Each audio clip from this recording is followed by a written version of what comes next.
Reverse sweep denied. PLDT pinaiyak ang Creamline. Gemma on and off ang laro. Valdez binangko kung kailan kailangan.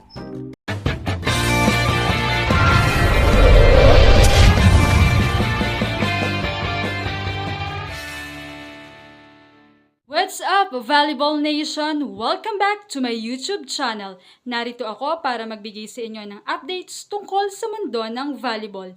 Pero bago yan, don't forget to subscribe and hit the notification bell para updated ka sa aking mga videos.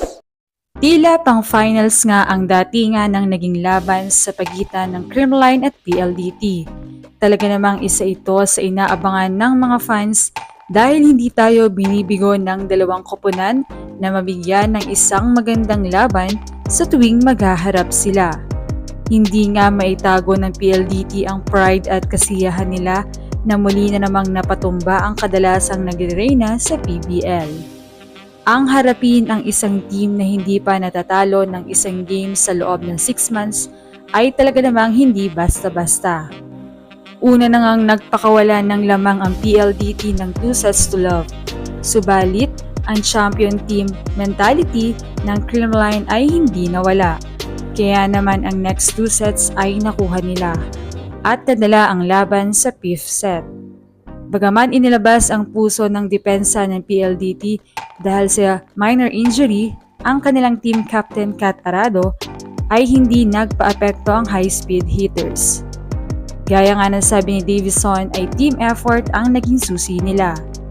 Maayos rin ang pag-shuffle ng mga players at alam ng coach kung sino at paano gagamitin ang bench. Samantala ay dito nga naikumpara ang kabilang koponan. Halos ang sinisisi ay ang decision-making ni Coach Sherwin. Sa mga nakaraan na laban ay kapansin-pansin ang pagiging off ng laro ni Gemma. Sa kanilang laban kontra PLDT ay hindi nakascore si Gemma sa first 2 sets at kitang-kita kung paano siya bantayan ng kalaban at talagang pinag-aralan ang kanyang laro. Pero sabi nga ng netizens ay iba talaga ang favorite ni Coach Sherwin.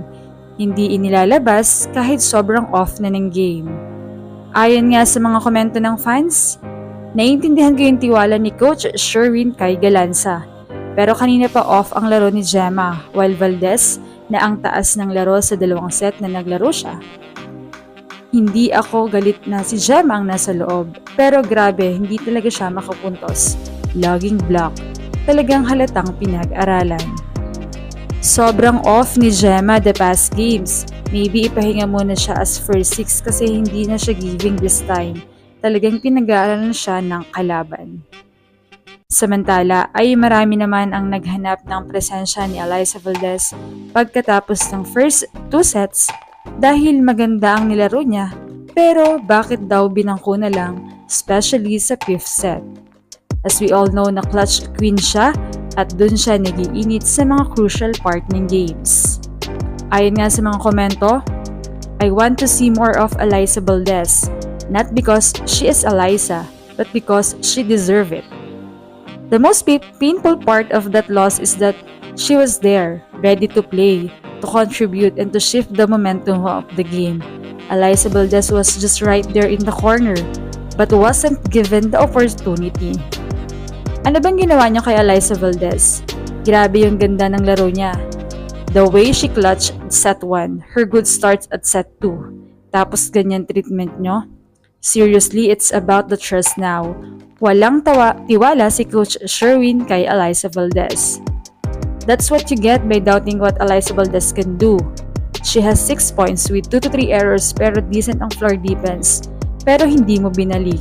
Kahit sa 5th set, di mo binigyan ng chance. The disrespect. Nakakapikon ka, Sherwin. Hindi pa nga muli natatalo ng Creamline ang PLDT mula pa noong Open and Reinforced Conference last year. Kaya naman tingnan natin kung may pagkakataon pa bang magkaharap muli sila ngayon conference at makabawi na ang Creamline o madagdagan pa rin ng PLDT ang kanilang panalo kontra sa champion team at nagre-reyna sa PBL na Creamline Cool Smashers. Anong masasabi niyo rito? Leave a comment below. Thank you for watching and don't forget to subscribe.